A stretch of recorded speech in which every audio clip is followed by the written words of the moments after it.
Monseigneur, bonjour. Bonjour Florent et bonjour à tous. Alors Monseigneur, aujourd'hui nous allons revenir sur le sujet de la communauté du Verbe de vie, dont la dissolution en juin 2023 a été annoncée en juin 2022 et pour laquelle vous avez été nommé administrateur.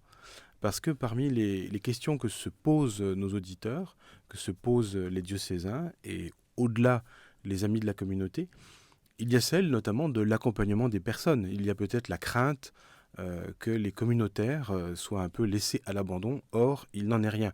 Il y a tout un travail d'accompagnement qui est fait et puis sur lequel il serait bon peut-être de s'exprimer.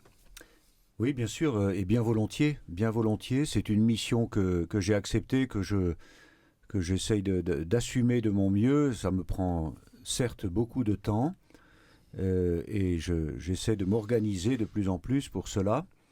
L'accompagnement des personnes est effectivement ma priorité. Parce qu'il y a d'autrement des questions matérielles, des questions administratives, des questions canoniques, financières. Mais l'accompagnement des personnes est premier parce que c'est la vigilance de l'Église et finalement la miséricorde de Dieu qui se manifeste ainsi. Je dirais qu'il y a 3 cercles concentriques de personnes que j'accompagne, pas tout seul, mais avec beaucoup d'autres qui sont mobilisés très généreusement pour cela.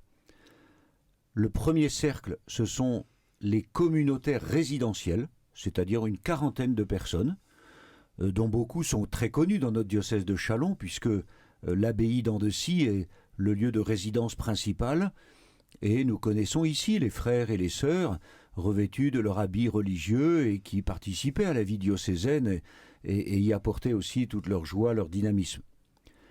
40 communautaires résidentiels, pour lesquels la décision a été peut-être la plus brutale, parce que c'est tout leur engagement de vie qui s'effondre d'une certaine façon, et ils sont appelés, parce qu'ils n'ont pas de vie de famille, ils ne sont pas des laïcs dans le monde, ils n'ont pas une occupation professionnelle, et donc ils doivent se réorienter, choisir une nouvelle orientation pour une nouvelle étape de vie. On pourra y revenir. Deuxième cercle concentrique, si on un petit peu plus large, ce sont les communautaires non résidentiels.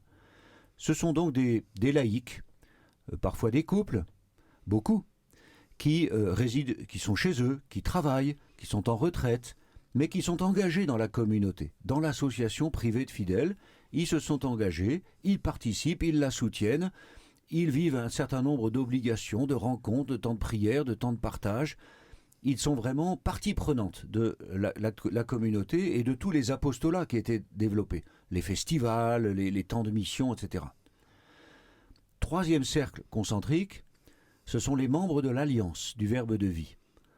Alors là, les communautaires non résidentiels, c'est une centaine de personnes. Le troisième cercle, les membres de l'Alliance, sont des dizaines et des dizaines de personnes qui, à travers toute la France et au-delà, se retrouvent tous les 15 jours dans des petites fraternités qu'on appelle les maisons de l'Alliance, où ils prennent le temps de chanter la louange du Seigneur, de prier pour le monde, de partager bien sûr un texte de la parole de Dieu, un enseignement aussi qui était donné par quelqu'un de la communauté, et puis de partager le repas fraternel. C'est une intuition qui rejoint ce qu'on essaye de réfléchir aussi dans beaucoup de diocèses sur les petites fraternités de proximité. Donc il faut pour chacun de ces 3 cercles de personnes adapter des moyens d'accompagnement. Pour parler en premier lieu du premier cercle, quand on a été engagé dans une communauté comme ça, 10, 20, 30 ans, et on va dire qu'il y a 2 solutions. Soit on poursuit dans l'engagement religieux, soit on devient laïque dans le monde, avec une activité professionnelle. Comment est-ce qu'on réussit ce passage ? Est-ce qu'il y a des outils, des moyens qui ont été mis en place pour aider ? Oui, il y a différents moyens qui ont été mis en place. Tous ces communautaires résidentiels ont bénéficié tout l'été d'un accompagnement psychologique avec un entretien hebdomadaire. C'était une vingtaine de psychologues chrétiens qui se sont mobilisés pour les écouter, les rencontrer, même par téléphone, mais une fois par semaine. Cet accompagnement psychologique, on leur a offert de le poursuivre. Certains vont le poursuivre, d'autres vont faire un bilan psychologique, d'autres vont aussi pouvoir faire des bilans de compétences, etc. Il y a l'accompagnement aussi sur le plan, je dirais, vocationnel, au fort externe. qui vient compléter l'accompagnement spirituel qui est au fort interne. On avait expliqué déjà dans ce studio la différence et le fait qu'il ne faut surtout pas mélanger ni confondre.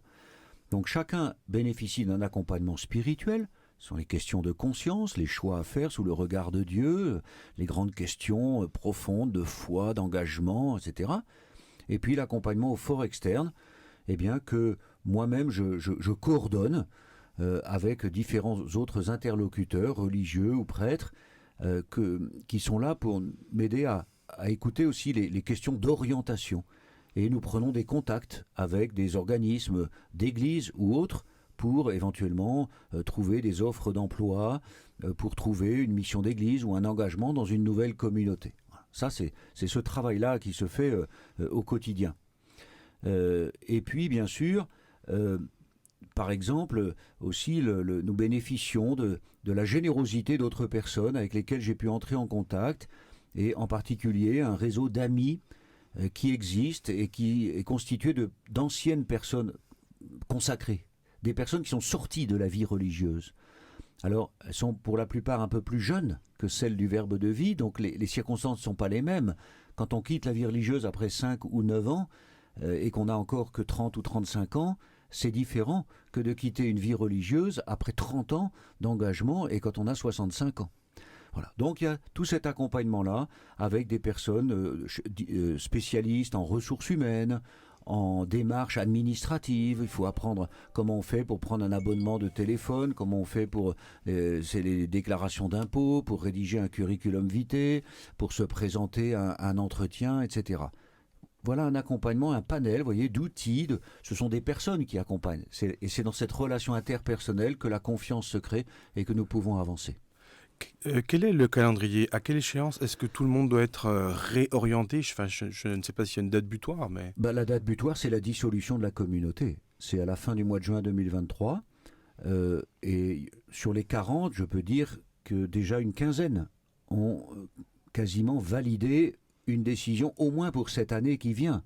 C'est-à-dire ne sont plus à Andecy ou vont quitter Andecy très prochainement. Certains ou certaines s'engagent dans une mission d'église, aumônerie d'hôpital, dans un autre diocèse, responsable du catéchuménat, etc. Il y a vraiment une soif de poursuivre aussi cette mission comme personne consacrée, donnée à Dieu, mais dans un autre cadre. Il y en a qui poursuivent une formation. Et puis les prêtres, pour les prêtres, ça a été un petit peu différent parce que eux-mêmes, ils sont... Par le sacrement de l'ordre, ils ont le ministère de prêtre à exercer. Et donc, je dois dire que pour les 8 frères, il y a un qui est séminariste et les autres prêtres, pour les 8 frères, la situation est validée pour l'année qui vient. Dont certains qui vont demeurer temporairement, on va dire, dans un premier temps, dans notre diocèse. C'est cela. 3 d'entre eux ont frappé à ma porte en me demandant si le diocèse de Châlons pouvait les accueillir.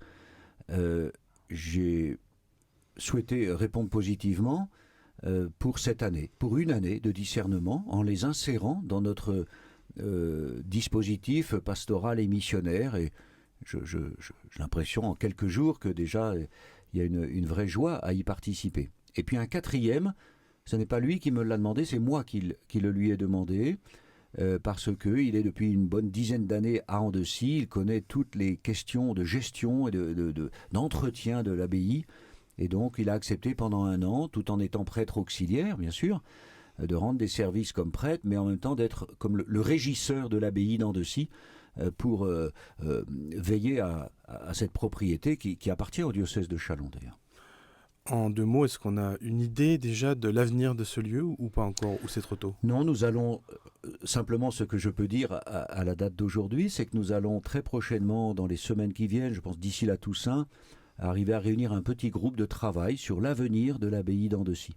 J'ai déjà repéré quelques personnes, et moi et puis d'autres, nous avons repéré quelques personnes qui vont pouvoir nous aider parce qu'elles sont expertes en la matière, parce qu'elles sont résidents tout près de l'abbaye, parce qu'elles ont un tissu de relations possible, parce que voilà, nous allons chercher, ça peut être un projet d'église ou en dernière solution, eh bien, l'abandon du bien immobilier, parce que nous n'aurions pas les capacités d'y installer un projet à caractère missionnaire. En quelques minutes, mais on pourra réaborder le sujet dans une autre émission plus tard, ceux qui ne sont pas donc résidents, quel est l'avenir? Les communautaires non résidentiels, ils sont tous invités à un week-end les 12 et 13 novembre à Andecy, qui sera animé par un père jésuite qui connaît très bien le renouveau charismatique, à qui j'ai donc fait appel. J'y serai présent moi-même, mais comme étant l'administrateur, je laisse le soin à un père jésuite donc de prêcher. Ça sera une forme de récollection, mais en même temps un temps de vie fraternelle, pour accompagner ces communautaires non résidentiels et les aider à cheminer tout doucement pour voir qu'ils peuvent être tout autant donnés à Dieu et au service de l'Église sans être dans le verbe de vie. Voilà. Que l'Église ne se réduit pas au verbe de vie, ni dans sa réalité, ni dans ses missions, dans ses apostolats. Et puis pour les membres de l'Alliance, tout un accompagnement est mis en place pour que tous les 15 jours, dans leur petite réunion de fraternité, ils bénéficient d'un enseignement. J'ai choisi quelqu'un qui est de la communauté de l'Emmanuel, qui a été le modérateur international des mouvements du renouveau charismatique jusqu'à il y a 2 ans, et qui va donc leur donner un enseignement, les aider à réfléchir, et eux-mêmes, comme un processus synodal, nous apporterons leurs réflexions pour l'avenir de ces fraternités, et on se rassemblera à Andecy à la Pentecôte, en invitant aussi les communautaires non résidentiels, pour faire une sorte de grande célébration, de grand week-end fraternel, pour se dire adieu, au revoir, sous le regard de Dieu, et être envoyés en mission vers de nouveaux horizons.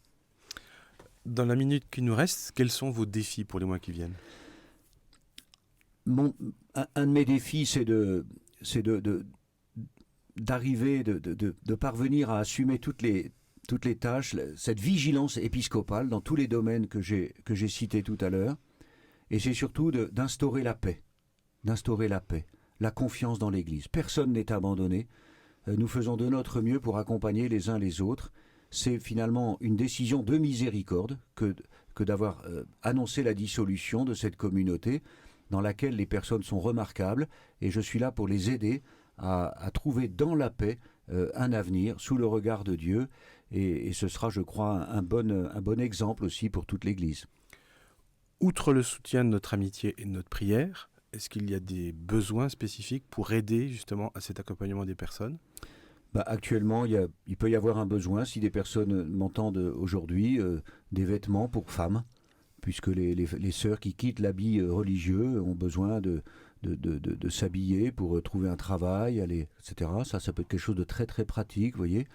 Et puis il y a la prière, bien sûr, et puis au fur et à mesure de l'avancement des décisions, les besoins seront exprimés. Il y a le soutien financier, mais déjà beaucoup d'amis de la communauté soutiennent, donc on devrait pouvoir y arriver. Mais c'est vraiment mon souci, c'est d'arriver à permettre à chacun de vivre.